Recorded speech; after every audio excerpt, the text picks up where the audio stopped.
record to this computer. We should be streaming in the Facebook group. Excellent. Welcome, everyone. I hope we are well. As usual, I'm going to say we are live in the Facebook group. Right, folks, I know there's a couple of people that really wanted to join and watch live. However, I've decided to stream also into the Facebook group. But if you want to be coached, it's easier to be coached in the Facebook group, in the WhatsApp. I'll start again, in the Zoom chat. So if you want to be coached, the Zoom chat is available. The Zoom link is available in the Facebook group. So click on there and come into the Zoom.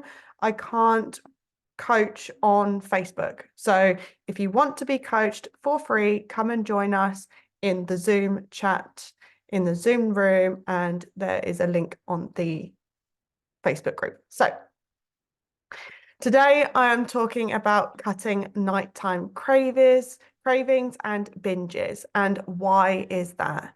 Because we always get stuck and we always get frustrated when things aren't necessarily as smooth as we had hoped. So the problem, here we go, 1 second. So the problem that we often have is that we have all good intentions. We have done well throughout the day. Oftentimes we will feel like we have really excelled and done much better than we thought that we were going to do, right? We start the day or even maybe the week with all best intentions and all good intentions, and we think, oh, fantastic, this is great. You know, I'm doing really well. It's lunchtime. I'm having my lunchtime foods that I had prepared and planned. And it's fantastic. And we think, oh, yeah, I'm doing really, really well. And you can plan out your foods. And on the Sunday, when you're preparing all of your meals, you're like, yes, that's exactly what I'm going to have for dinner. And then so it comes to the evening, and then it kind of like starts maybe falling off track a little bit. So you've done so well and you've kind of built up all of this positive vibes and positive energy. Yeah, hell yeah, I can do this diet again. And we think, oh, that's awesome. And then dinner time hits, and then it kind of takes a little bit of a dive. Maybe you're one of these people that it takes a little bit of dive after dinner. So either way, I want to talk about that post dinner or around dinner time slump. Maybe it's when the cravings hit. Maybe it's when you feel like you're almost uncontrollable. Okay. Sometimes in the evening, it could be sugar or it could be salt. Either way, it could be cravings and we might be struggling, okay? So, Carolyn, I'm sure I saw you and then you popped out. Maybe she'll be back. So in the evening, I want to make sure and get to the point where you don't have your dinner and then run off and then everything kind of goes kaput. So usually, sorry, my brain just seems to be not working right now. And Sheila, you know that my brain's not working right now. So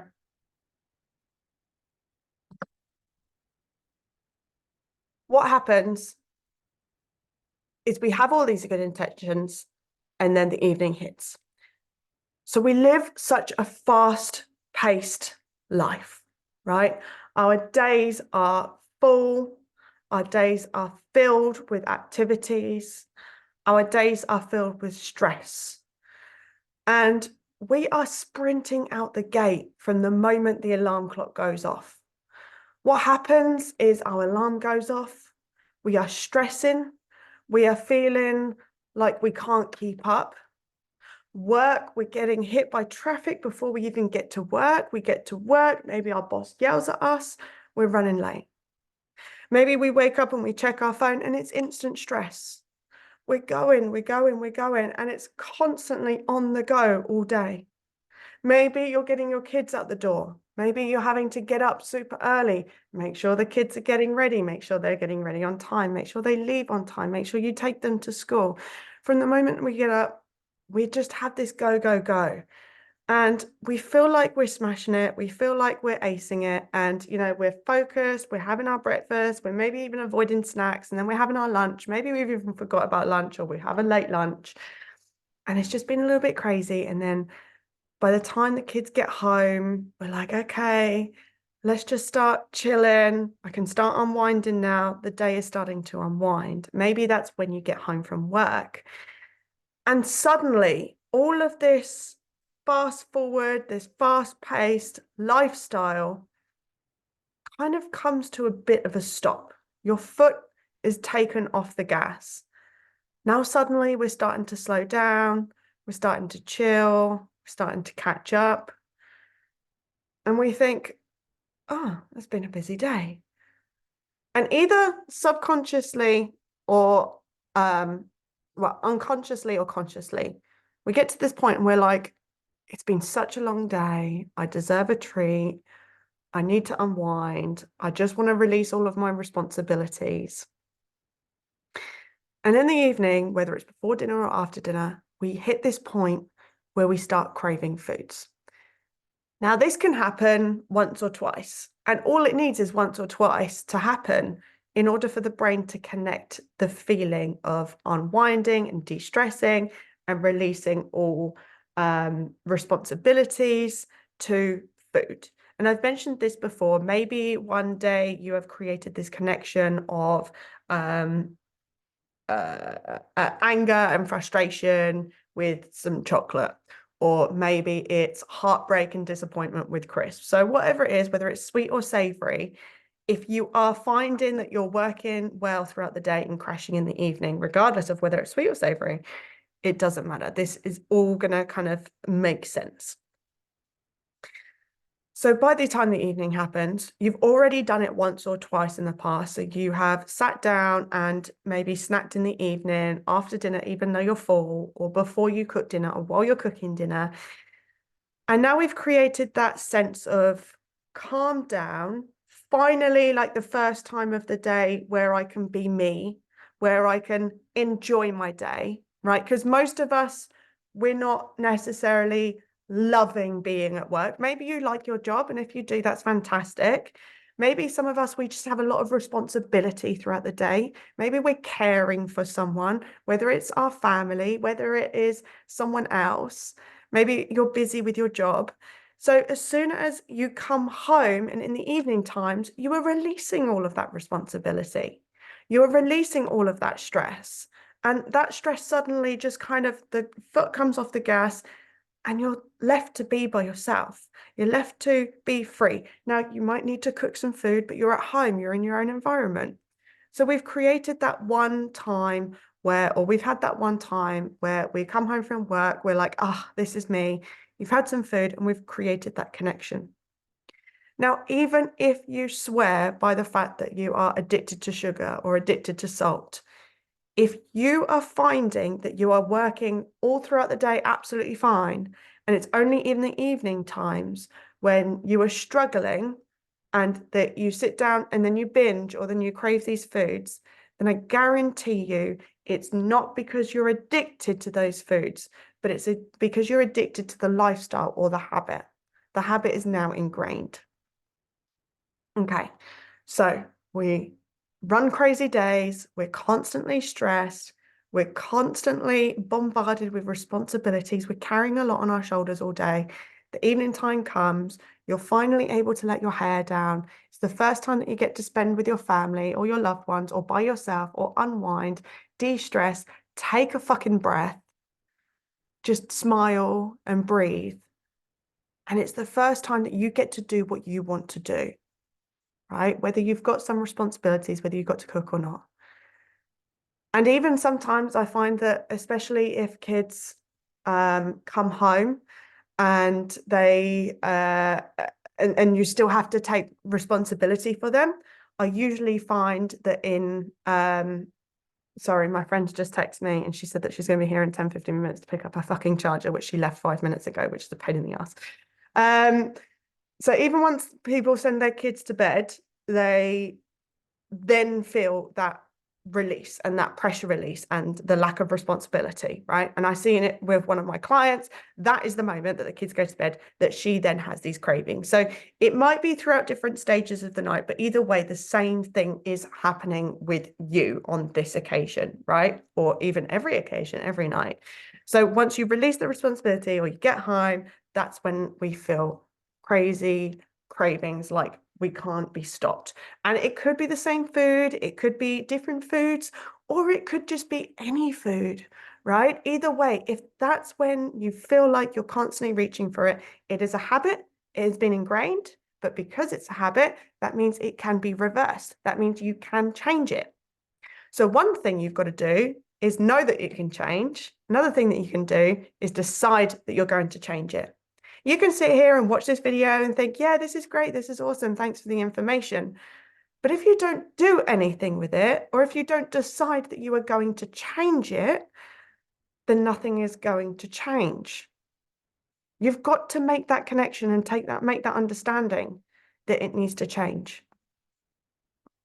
So I've got 3 steps here, and it's nice and easy to remember, but I've got 3 steps to help you remember this. So we've got the 3-step process: anticipate, regulate, and create. Anticipate, regulate, and create. So these are going to be 3 steps, and I'm just going to give you a couple of examples, a couple of things around each step to help you conquer these evening cravings.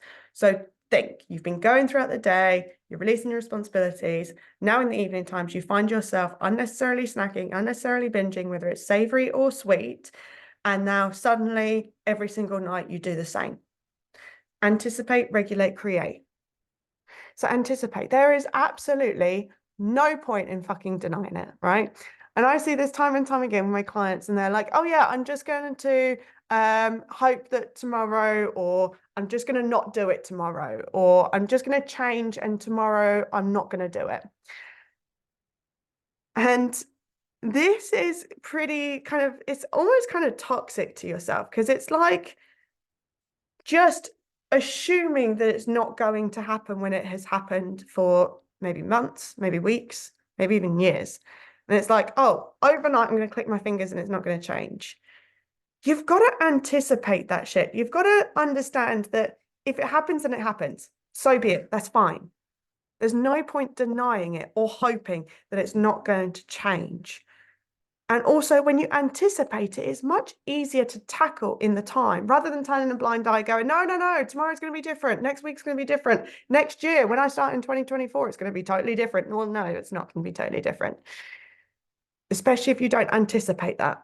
There's no point denying it. Don't make it harder for yourself. So anticipate, recognize what happens and when. Does it always happen? Is it always on a Thursday night? Is it always savory? Is it always sweet? Is it always the same foods? Is it always a combination of foods? Whatever it is, anticipate that it is coming and understand that that is just what it is at the moment. That's okay. That's where you are. That's where we are. And that's why we're watching this training. That's why we're trying to improve ourselves and change the situation. So there's no point denying it. Recognize what happens and when. So take a little bit of an inventory, like take stock. What happens? What food do you have and when? Okay. Now we can move on to regulate. So as I mentioned, throughout the day, you're going to be foot on the gas, full throttle, full responsibility, go, go, go, go, go.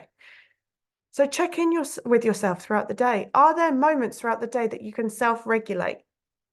Are there moments throughout the day that you can help yourself in that moment, where you can take a breath, where you can refocus your energy, where you can check in with yourself and see how you're feeling? And yes, just checking in and just asking that question does freaking help. It helps. So how can you regulate yourself there? Regulate your emotions throughout the day.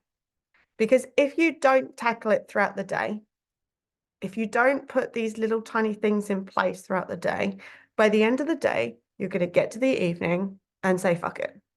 I'm going to binge, or I'm going to eat all these foods.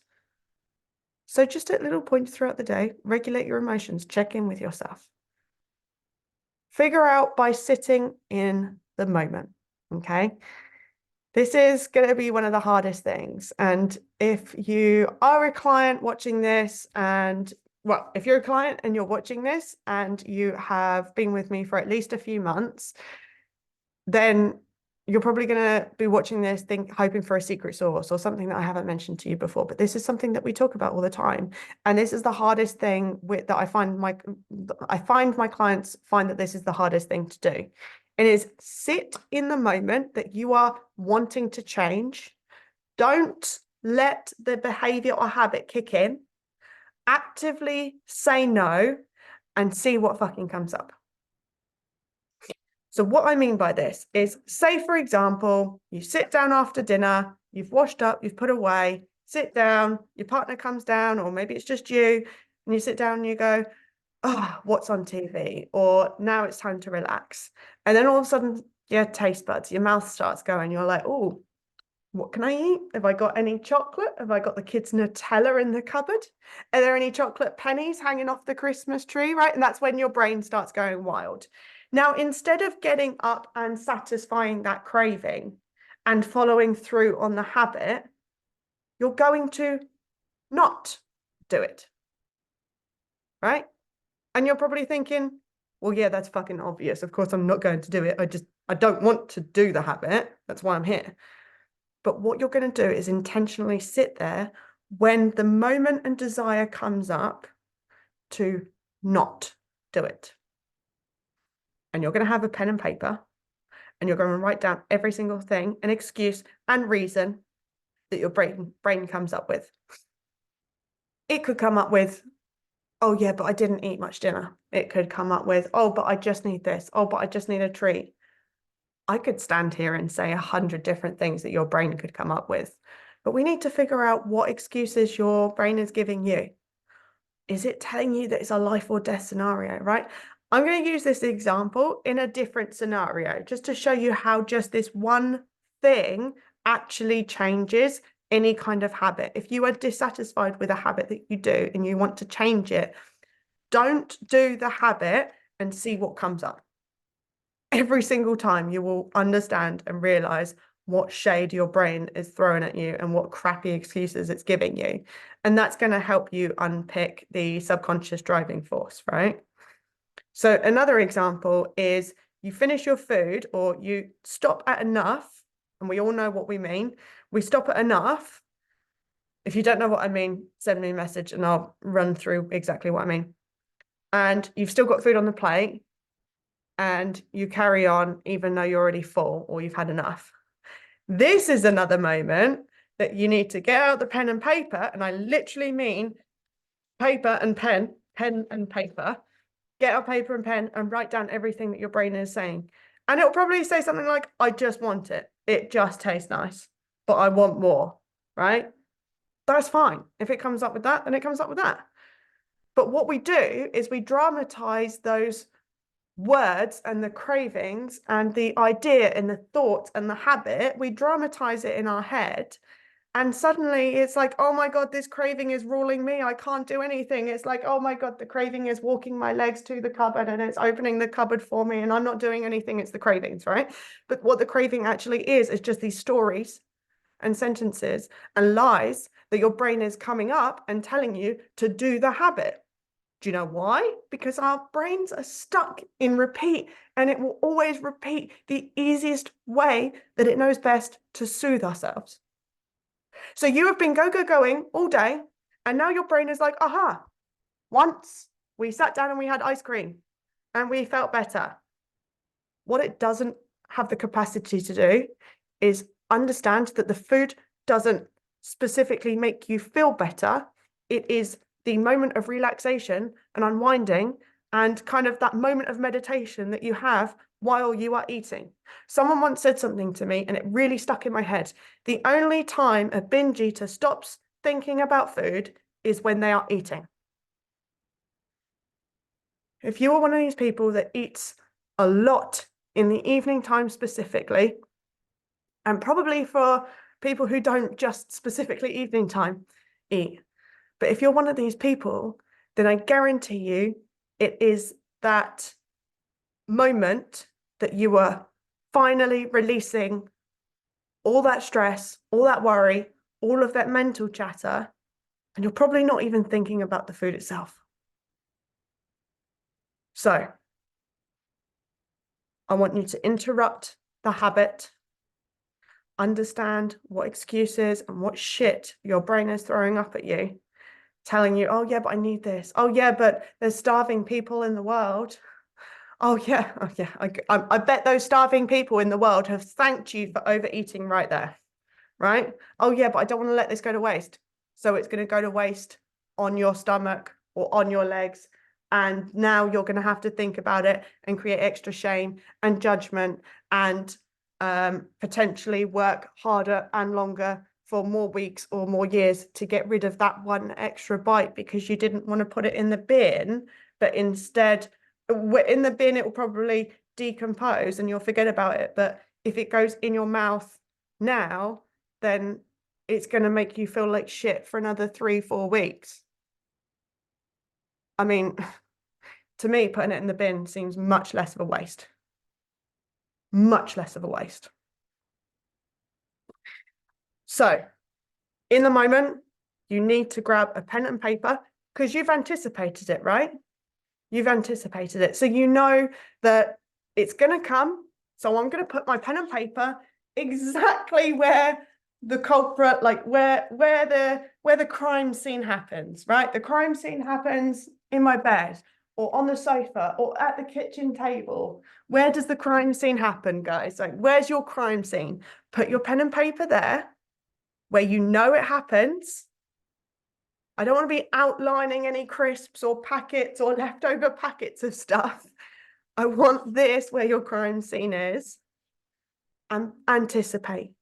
Regulate, so check in with yourself throughout the day. Make sure that you're catching up with yourself. Make sure you're catching up with your tasks and your emotions and your thoughts and your feelings.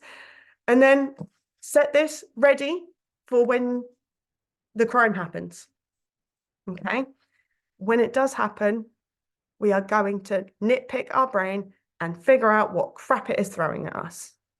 So that's anticipate and regulate. The regulation, don't know, I didn't quite know where to put it, so it's slipping into that point. And now we're going to do create. So now we've kind of like, we've prepared ourselves. Now we're acting in the moment, which is throughout the day and when it happens. And that's when we're making our notes.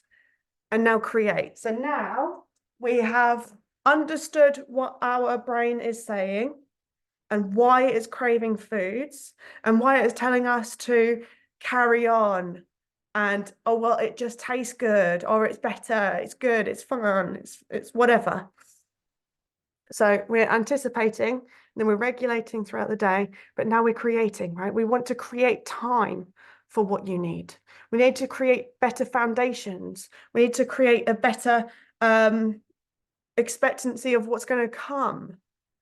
Create a better environment that supports your health journey instead of making it a failure around you, right? You can set yourself up for better environment, for better communications, or you can set yourself up for the same shit that keeps happening, right? So let's go back to create again. Create time for what you need. So if you have noticed by regulating throughout the day, by checking in with yourself, or by your pen and paper when the habit is happening, if you have noticed that you are feeling super stressed throughout the day or you need to release some responsibility, create some time for that. Schedule in a week in your calendar or 5 minutes every few hours or 1 minute every hour, right? Just to regulate, just like all it takes is 1 minute to 2 minutes to regulate yourself, to trick your nervous system from stressed into relaxed. So from the sympathetic nervous system to the parasympathetic nervous system, it takes about 10 breath cycles, which is about 2 minutes. All it takes is 2 minutes to regulate your nervous system. That's it, right? So you can take 2 minutes to regulate yourself every few hours a day. That's it. So create this time for what you need. Create better foundations. So if you expect that in the evening times you want to go and sit in front of the TV and eat everything in the cupboard, make sure there's nothing in the fucking cupboard, right? The only reason why we buy foods is to eat it. It's not to look pretty. Christmas time is probably a terrible time to say that because yes, we do hang food on the Christmas tree or have foods around to look pretty. But you know what I mean, right? If it's still food, we still have plans on eating it. If it's in the cupboard and it's there, then don't have it in the cupboard. There's only one reason why we buy food. So create a better environment for yourself. Make sure that your cupboards are set up for success. Make sure that all the healthier things are on display. Your fruit bowl is on display. Maybe your grains are in nice glass jars along a shelf. Make things visible and pretty and clear and easily accessible. Make all the harder stuff harder to get to. Again, so set up an environment that is more supportive for you. Create the foundations and expectancy again. So make sure that in the evening times, you are fully supported by whatever you need. So whatever emotional crutch you need that's not food related, make sure it's around. For example, if you need to unwind in the evenings and sitting in front of the TV and eating is the only thing that you know, put a yoga mat in front of the TV. So instead of sitting there and watching TV, you're going to do a yoga session on YouTube, right? Again, create better foundations, create a higher expectation of yourself. So that's all I have for today. I say that's all, it was still half an hour. If you're a nighttime binger or you find that you're addicted to food specifically in the evening time, if it's specifically in the evening time, you're not addicted to them. If you wake up and the first thing that you need is a chocolate bar or the first thing you need is a packet of crisps, you are not addicted. I stand by my point and I am extremely open to people coming up and telling me that I am wrong or arguing with me or trying to get their point across because I'm always open to conversation and learning more. But I stand by the point that if it's waiting until the evening, until you have all of these urges and cravings, it is not a craving or addiction problem. It is I was going to say it's a you problem. That's just an internal joke. It's not a craving or an addiction, right? Well, yes, it's probably a craving, but it's not an addiction. It's a day-to-day issue that isn't being tackled. Maybe you are unhappy with your day-to-day situation, with your job. Maybe you're bored throughout the day, right? Maybe you have too many responsibilities. Maybe even you have too many responsibilities, but there's no way that you can get rid of them because you have kids and you have a mortgage or whatever, or you have a job that relies on you. That's fine. But how can you find support for those things? Can you outsource some things to support you throughout the day? So don't forget, if this is an issue for you, anticipate, regulate, and create. Thank you so much for joining me, guys. I very much appreciate it. I will catch you probably next week. So well done, and I'll see you later. Take care. Bye.